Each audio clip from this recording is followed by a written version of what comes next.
ಸ್ವಾತಂತ್ರ್ಯ ದಿನಾಚರಣೆಯ ದಿನವನ್ನು ನಾವು ಎದುರು ನೋಡ್ತಾ ಇದ್ದೇವೆ.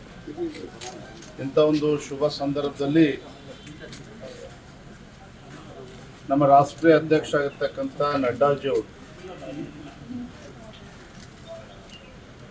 ಸ್ವಾತಂತ್ರ್ಯ ದಿನಾಚರಣೆಯನ್ನು ಅರ್ಥಪೂರ್ಣವಾಗಿ ನಾವು ಆಚರಣೆ ಮಾಡಬೇಕು. ಯುವ ಪೀಳಿಗೆಗೆ ಸ್ವಾತಂತ್ರ್ಯ ಸಂಗ್ರಾಮದ ದಿನಗಳನ್ನು ನೆನಪು ಮಾಡಿಕೊಡ್ಬೇಕು. ತ್ಯಾಗ ಬಲಿದಾನದ ಬಗ್ಗೆ ಚರ್ಚೆ ಆಗಬೇಕು. ಯುವ ಜನತೆಯಲ್ಲೂ ಕೂಡ ದೇಶಭಕ್ತಿ ಇರಬೇಕು. ಆ ನಿಟ್ಟಿನಲ್ಲಿ ನಾವು ಅನೇಕ ಕಾರ್ಯಕ್ರಮಗಳನ್ನು ಹಮ್ಮಿಕೊಂಡಿದ್ದೇವೆ. ಇದರ ಅಂಗವಾಗಿ ಹರ್ ಘರ್ ತಿರಂಗ, ಪ್ರತಿಯೊಂದು ಮನೆಯ ಮೇಲೆ ಭಾರತದ ತ್ರಿವರ್ಣ ಧ್ವಜವನ್ನು ಹಾರಿಸುವ ಮುಖೇನ ಈ ಒಂದು ಹರ್ ಘರ್ ತಿರಂಗ ಯಾತ್ರೆಯನ್ನು ಚಾಲನೆ ನೀಡಿದ್ದೇವೆ. ನಮ್ಮ ಈ ಬೂತ್ನ ಅಧ್ಯಕ್ಷ, ಬೂತ್ ನಂಬರ್ 44 ಅಧ್ಯಕ್ಷ ಆಗಿರ್ತಕ್ಕಂಥ ಸಾಗರ್,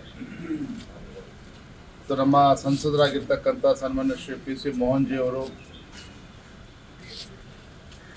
ಬೆಂಗಳೂರು ಕೇಂದ್ರದ ಅಧ್ಯಕ್ಷ ಆಗಿರ್ತಕ್ಕಂಥ ಸಪ್ತಗಿರಿ ಗೌಡರು, ಎಲ್ಲ ನಮ್ಮ ಪಕ್ಷದ ಕಾರ್ಯಕರ್ತರ ನೇತೃತ್ವದಲ್ಲಿ ಇವತ್ತು ಈ ತ್ರಿವರ್ಣ ಧ್ವಜವನ್ನು ನಾವು ಆರಿಸಿದ್ದೇವೆ. ಅದೇ ರೀತಿ 11ನೇ ತಾರೀಕು, 12ನೇ ತಾರೀಕು, 13ನೇ ತಾರೀಕು ಇವತ್ತು ಕೊನೆಯ ದಿನ ಪ್ರತಿಯೊಂದು ವಿಧಾನಸಭಾ ಕ್ಷೇತ್ರದಲ್ಲಿ ತಿರಂಗ ಯಾತ್ರೆಯನ್ನು ಕೂಡ ನಾವು ಆಯೋಜನೆ ಮಾಡಿದ್ದೇವೆ. ಬೈಕ್ ರ್ಯಾಲಿಯ ಮುಖೇನ ಯುವಕರು ಉತ್ಸಾಹದಿಂದ ಪ್ರತಿಯೊಂದು ವಿಧಾನಸಭಾ ಕ್ಷೇತ್ರದಲ್ಲೂ ಕೂಡ ಈ ತಿರಂಗ ಯಾತ್ರೆಯನ್ನ ಹಮ್ಮಿಕೊಂಡಿದ್ದಾರೆ. ಆಗಸ್ಟ್ 11ರಿಂದ 15ನೇ ತಾರೀಕುವರೆಗೂ ಸಹ ಸ್ವಾತಂತ್ರ್ಯ ಹೋರಾಟಗಾರರ ಪುತ್ಥಳಿಗಳು, ಸ್ಮಾರಕಗಳು, ಅದೊಂದು ಸ್ವಚ್ಛತೆಯನ್ನು ಗೊಳಿಸ್ತಕ್ಕಂಥ ಒಂದು ಕಾರ್ಯಕ್ರಮ ಕೂಡ ನಾವು ಹಮ್ಮಿಕೊಂಡಿದ್ದೇವೆ. ಅದೇ ರೀತಿ ನಾಳೆ ದಿನ 14ರಂದು ದೇಶದ ವಿಭಜನೆಯ ಒಂದು ಕರಾಳ ದಿನಗಳ ಒಂದು ನೆನಪು,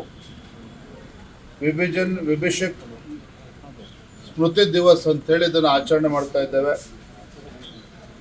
ಬೇರೆ ಬೇರೆ ಕಡೆ ಈ ಸ್ವಾತಂತ್ರ್ಯ ಸಂಗ್ರಾಮದಲ್ಲಿ ನಡೆದಂಥ ಘಟನೆಗಳು ಇದೆಲ್ಲವನ್ನು ಕೂಡ ಯುವ ಪೀಳಿಗೆಗೆ ನೆನಪು ಮಾಡಿಕೊಡ್ತಕ್ಕಂಥ ನಿಟ್ಟಿನಲ್ಲಿ ಅನೇಕ ಹಿರಿಯರು ಬಂದು ಈ ವಿಚಾರವಾಗಿ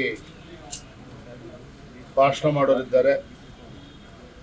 14ನೇ ತಾರೀಕು ಮತ್ತು 15ನೇ ತಾರೀಕು ಇಡೀ ದೇಶದಲ್ಲಿ ನಡೀತದೆ. ನಮ್ಮ ರಾಜ್ಯದಲ್ಲೂ ಕೂಡ ಅತಿ ಹೆಚ್ಚು ಮನೆಗಳ ಮೇಲೆ ತ್ರಿವರ್ಣ ಧ್ವಜ ಹಾರಿಸ್ತಕ್ಕಂಥದ್ದು, ಅದರ ಮುಖೇನ ಸ್ವಾತಂತ್ರ್ಯ ದಿನಾಚರಣೆಯನ್ನು ಅರ್ಥಪೂರ್ಣವಾಗಿ ಭಾಳ ಸಂಭ್ರಮದಿಂದ ಆಚರಣೆ ಮಾಡಬೇಕು ಅನ್ನೋ ಒಂದು ಸದುದ್ದೇಶ ಇಟ್ಕೊಂಡು ಇವತ್ತು ನಾವು ಈ ಕಾರ್ಯಕ್ರಮಕ್ಕೆ ಚಾಲನೆ ನೀಡಿದ್ದೇವೆ.